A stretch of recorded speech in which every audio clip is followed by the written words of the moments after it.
Hello, y'all. It's Riot. Welcome back to Weekly Hyperfixations. Um, this week,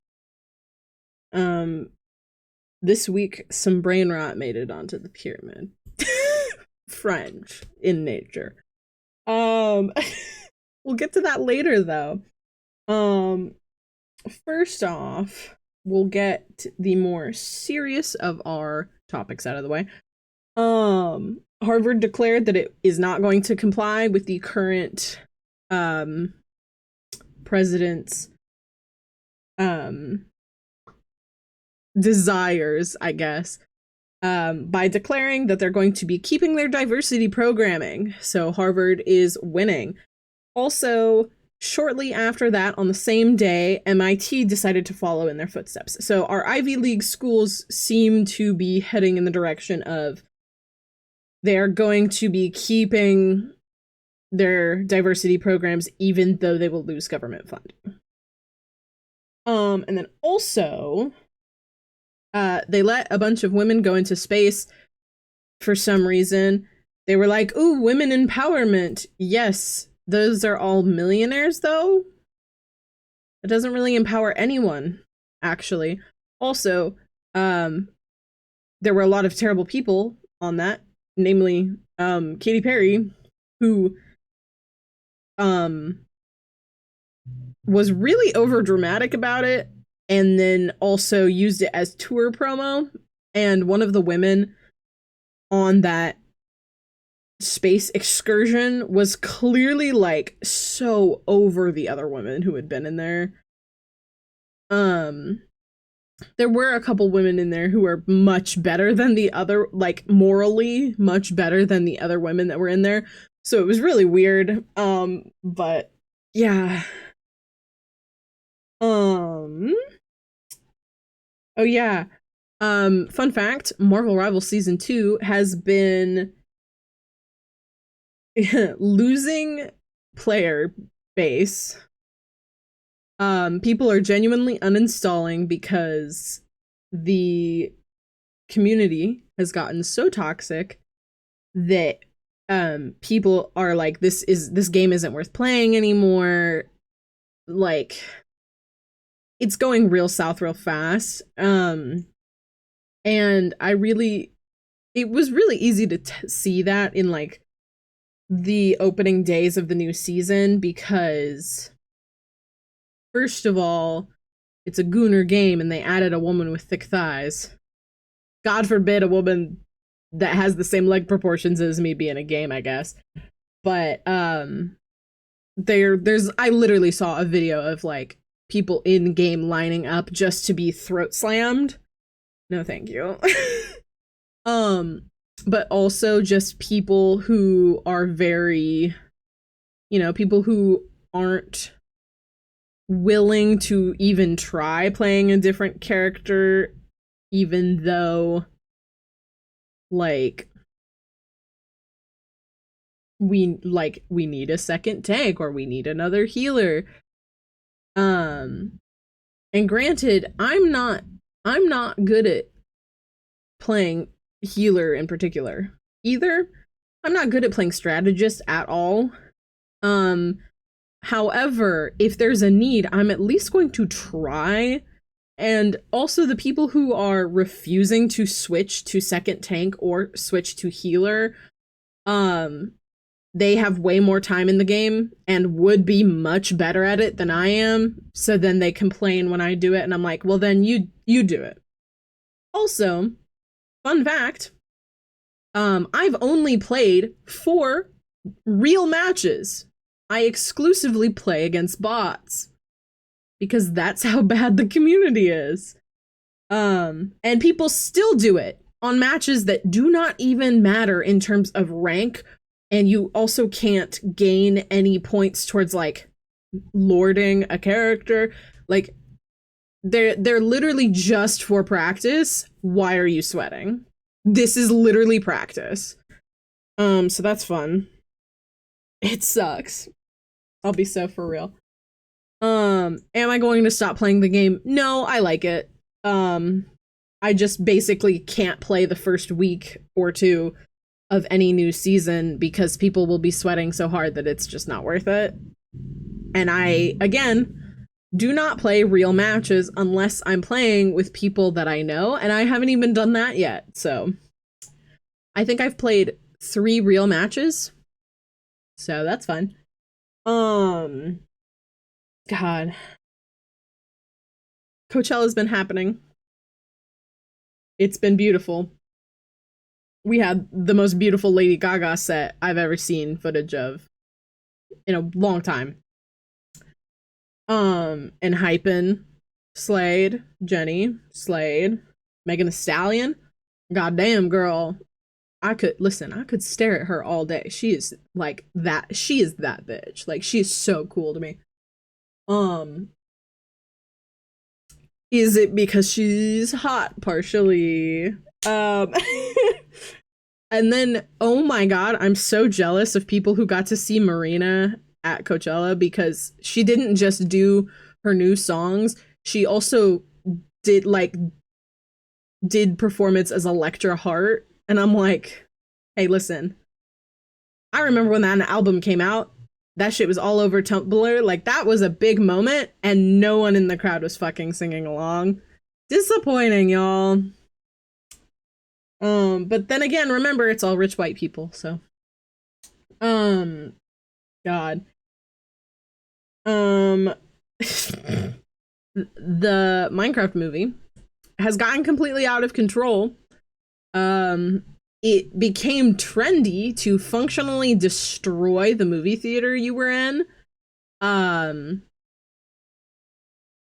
due to like all of the like vocal stim memes, like chicken jockey and stuff in the film, to the point in which some people who went to go see the movie, you know, like normal people, have also been kicked out, even though they weren't participating in that thing. So, like, guys, there's also there's official disclaimers at the beginning of movies. Jack Black himself showed up to a theater to announce, do not throw popcorn and shit. Someone in, I think, the Midwest or the northern part of the Midwest brought an actual chicken and was terrorizing people with it. Also, that was in a movie theater in a mall, so they also brought the chicken to the mall. It's been a disaster, and the execs aren't really doing anything about it, so that's fun. Yeah. Whew. Some silly, more personal things. I am still on the hunt for certain pieces of what I'm calling a satirical cosplay. Imagine if you will. Imagine if you will. I think it would be really funny if I cosplayed Scott Summers, but like gender bend, because I currently don't have a binder that fits me, so I'm not gonna, there's no real way for me to not gender bend anyway. But picture this gender bent Scott Summers. I refuse to talk to anyone dressed as Jean Grey or Emma Frost. And I spend the whole con specifically talking to any other X-Men. POV, I go to X-Men fan meetup, only talk to people dressed as Logan. Obviously, that's not really going to be a factor that I'm able to control, but like, that's the idea, that's the bit. And I really like that bit. So fingers crossed I'm able to go next year, because I would like to. But we'll see, you know? God. I watched someone that I know from high school. I watched them play ENA Dream Barbecue. Haven't seen all the game, obviously, because they only streamed. I don't know actually how much of it they streamed. It's really hard to tell how much progress was made because it's a surrealist game.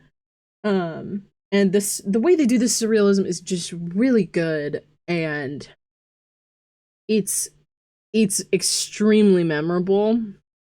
And I really like, the thing I like most about that game is how many characters talk in a different language and are subtitled. Um, there's of course the guy who I think is a frog. He speaks Japanese, and then Coral Glasses speaks Korean. There's a character that speaks, I think, Russian.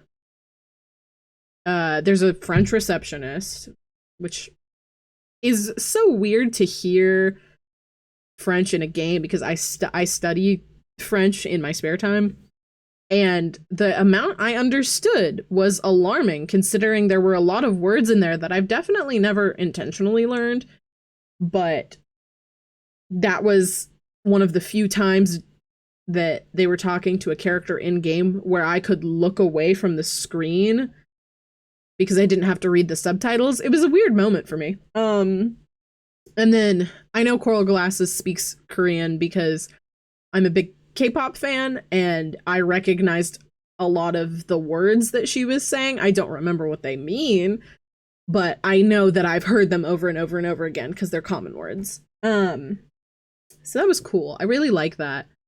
I also really like that you can connect Coral Glasses and Task Maiden,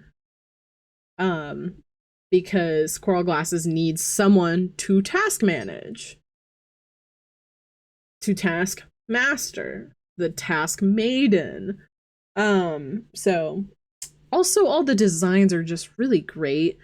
Some of the things are like a little, not gross, but like, I guess it's just unnerving, but that is part of the surrealism aspect. I really like it though. It's beautiful. I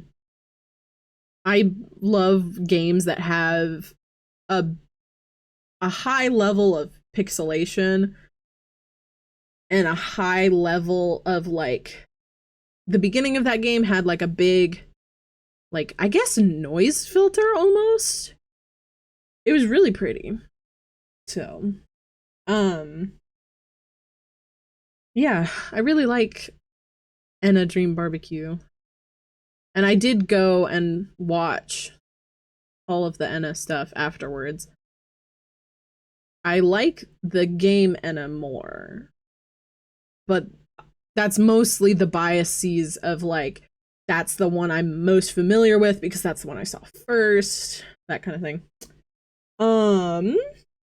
Also, fun fact, it's my birthday month. So, in fact, I'll probably be recording an episode on my birthday. So very hype about that.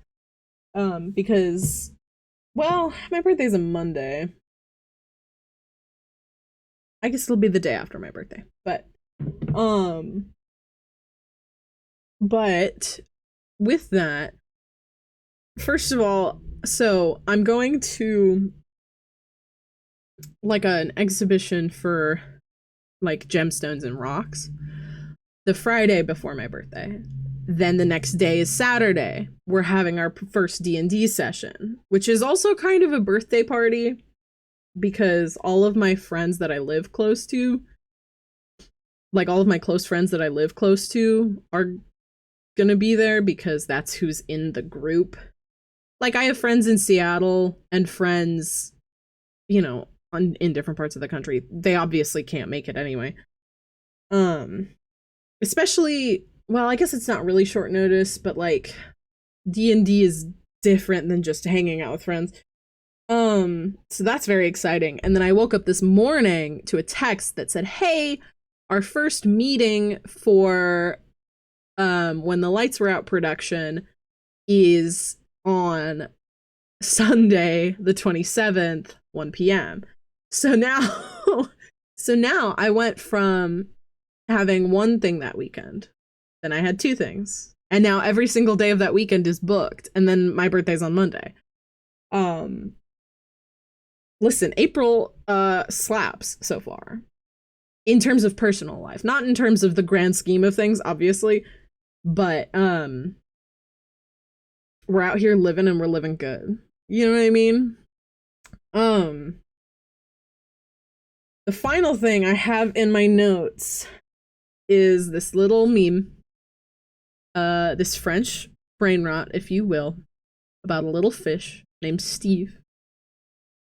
Steve le poisson. Il est orange. Il a des bras et des jambes.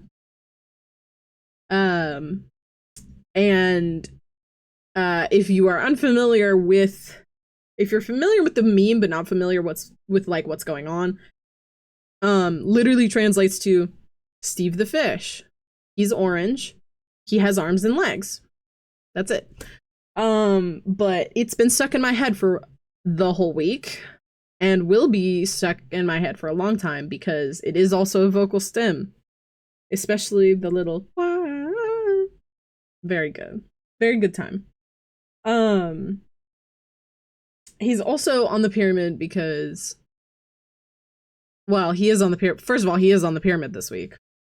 We'll get to the pyramid, but he's really important this week because also one of my housemates just started learning French. So it's a very easy meme for them to be able to understand because it has so few words in it. And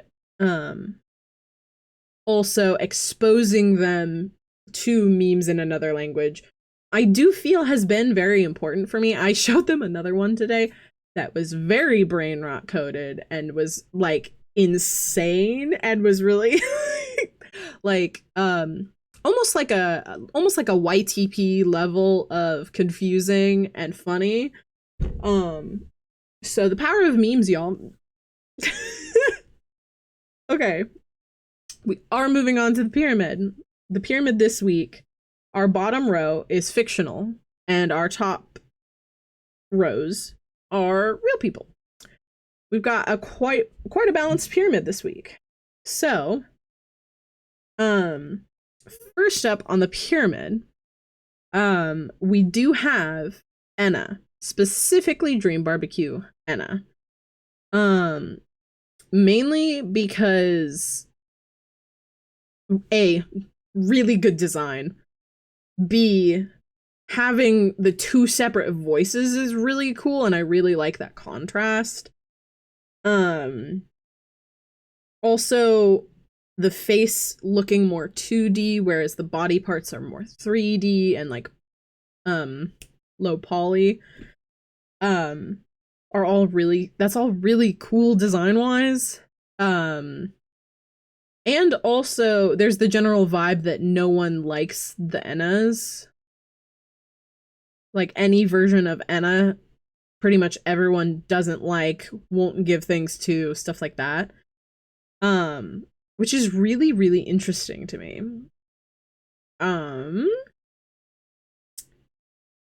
Also, I really like the way that ENA talks. Even either voice, they'll use words that, like, every once in a while they'll use a word, she'll use a word that I'm pretty sure isn't a real word, but it due to how we understand language, we still know what they mean. I'm sure there's a word for that where you use a word that's not a word but is close enough to a real word that it works in your brain. I'm sure there's some linguistics term for that. But that's why ENA from Dream Barbecue is on the pyramid. And again, specifically the Dream Barbecue version, because I am biased towards the first version, the first ENA I saw. So the like mint and red one is more relevant to me than the blue and yellow one. So yeah. I'm sure there's also a lot of lore going on. It really feels like there is. It feels like it would be good ARG material, stuff like that. So, I'm either going to edit this video right after filming it, or I'm going to spend the rest of the afternoon looking at that. Possibly both. We'll find out. it is only like 7. So, yeah. Next up on the pyramid is Steve Le Poisson. And I want you all to see this in my notes. There he is. I drew him. I also drew like little ones in my normal notes, but Steve Le Poisson dans la pyramide, because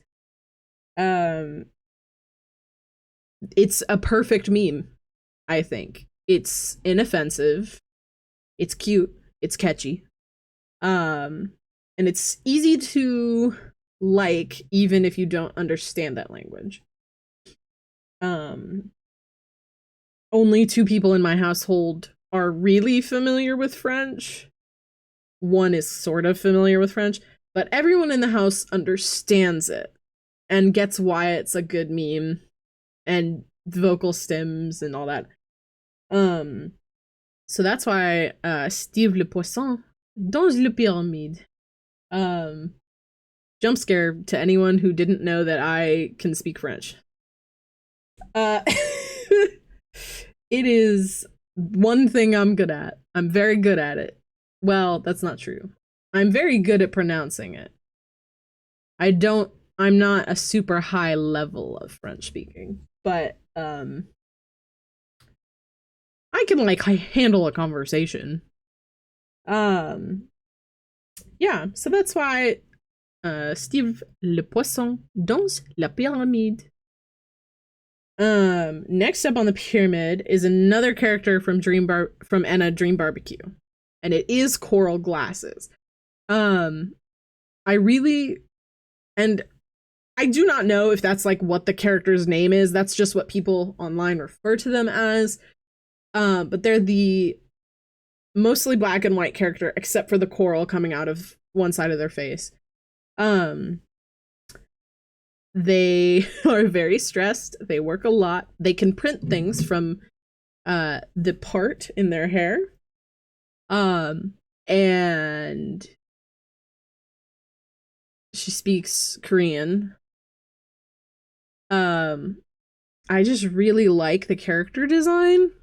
And also I really, really enjoyed watching her like rifle through the papers she printed out of her head and getting so stressed that more papers come through, and then she gives you her fax number, which is really entertaining. I really liked that a lot. Also just because in 2025, in general pop culture, you don't really talk about fax machines anymore. So seeing that was really nice. Getting that back, like that little bit of nostalgia back into a popular piece of media, real good. Tumblr's been popping off with this one, let me tell you. It was trending on Tumblr all of yesterday. Apparently, yesterday was release day, I think, so that makes a lot of sense. Very excited about that. Definitely going to the whole game in general.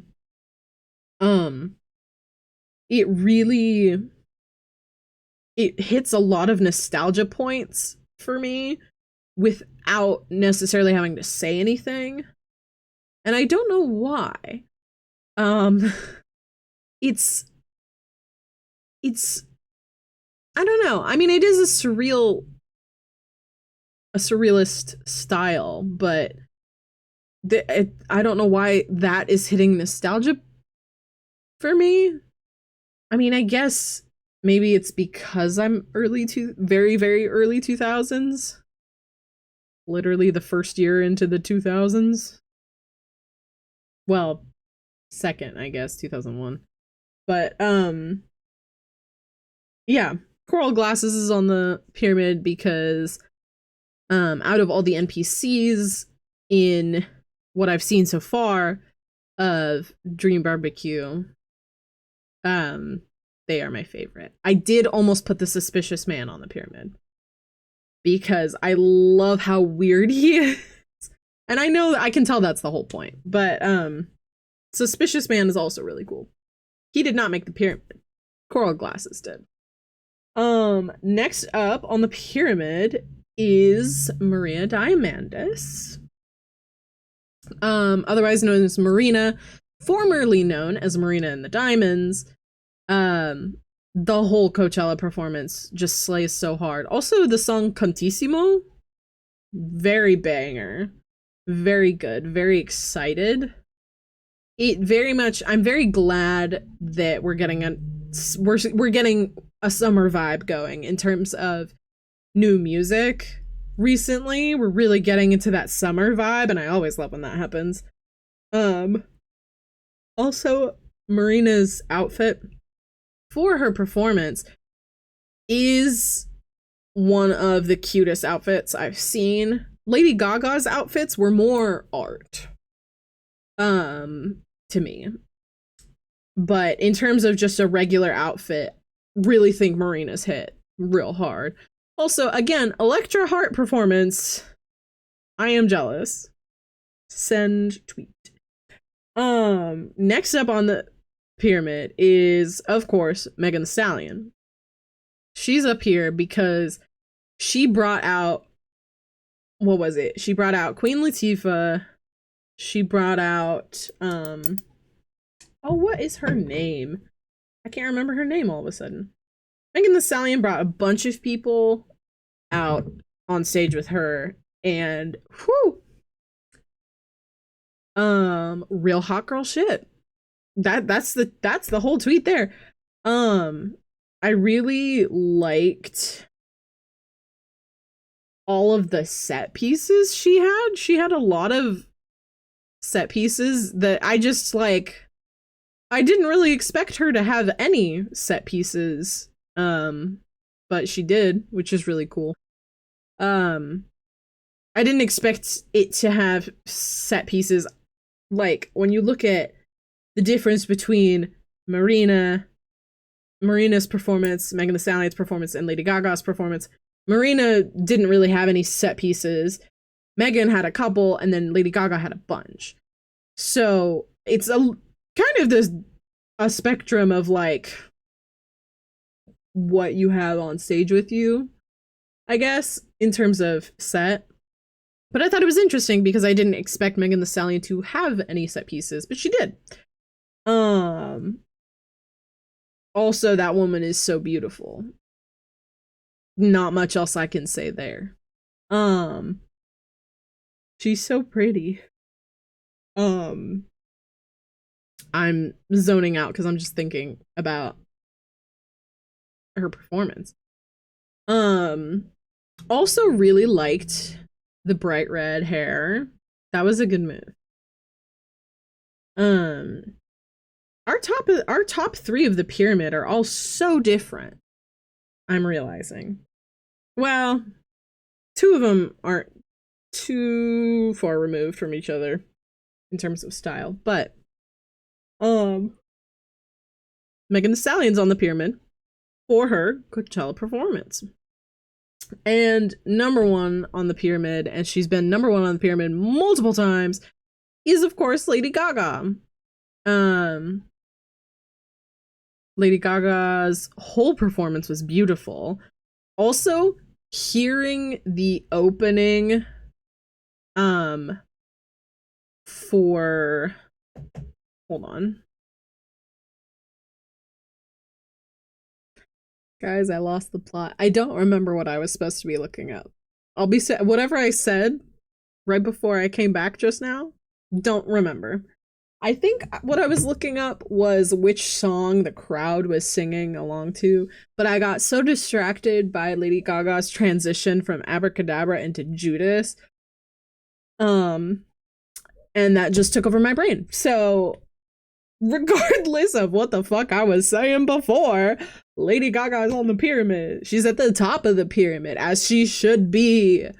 That performance was beautiful. The whole thing was beautiful. There was a moment where the whole crowd was singing along to something, and literally gave me chills, and that's what I think that was what I was looking for. Didn't find it, but God, so good. So I got really distracted, but that's okay. That caps out the pyramid this week. We've got a little bit of a silly pyramid this week. I don't usually do this, but I'm gonna go over the names in each slot, starting from, 6-slot pyramid. And I'm gonna start from the bottom right and then going up. So in a right to left order, pyramid-wise, going up. We've got ENA, Dream Barbecue, ENA. We've got Steve Le Poisson. We've got Coral Glasses. We've got Marina, Megan Thee Stallion, and of course, Lady Gaga. Our bottom 3 in the pyramid, that entire bottom row being fictional characters, and the top 3 being people. Heavy Coachella influence on this one. I would have talked more about the Enhypen performance, but I do not know any of their names. And I only know like 4 songs. I know 2 of them were played, but I feel like there's not enough for me to talk on that because I didn't see the whole thing and all that. Yeah. Oh, unrelated. I found in the back of a notebook, I had a hardcover notebook that had a little pocket in the back. And I found my Spinnerack card. So I'm very excited about that. So now there's no more K-pop boy in the back of my phone. It's a spider. Yeah. I mean, that's everything this week. Next week may be a teeny bit hectic. As I'll be, getting ready for my first D&D session. So there may be a lot of D&D stuff on the pyramid next week. But either way, listen, guys, I talk so much about loving fall and I wear darker fall colors and stuff like that. And then the second the sun is warm and outside, suddenly I want to be out there all the time. So also, fun fact, I am pagan to the font of Hellenistic. Yeah, I should have been knew that I liked spring and summer more. Because when it's warm, I'm happier. Even though I sweat a lot. It's a weird balance, honestly. Anyway, that'll be everything this week, I suppose. Thank you all for watching. As always, you are the little people in my phone that like me, and I appreciate that immensely. You are also des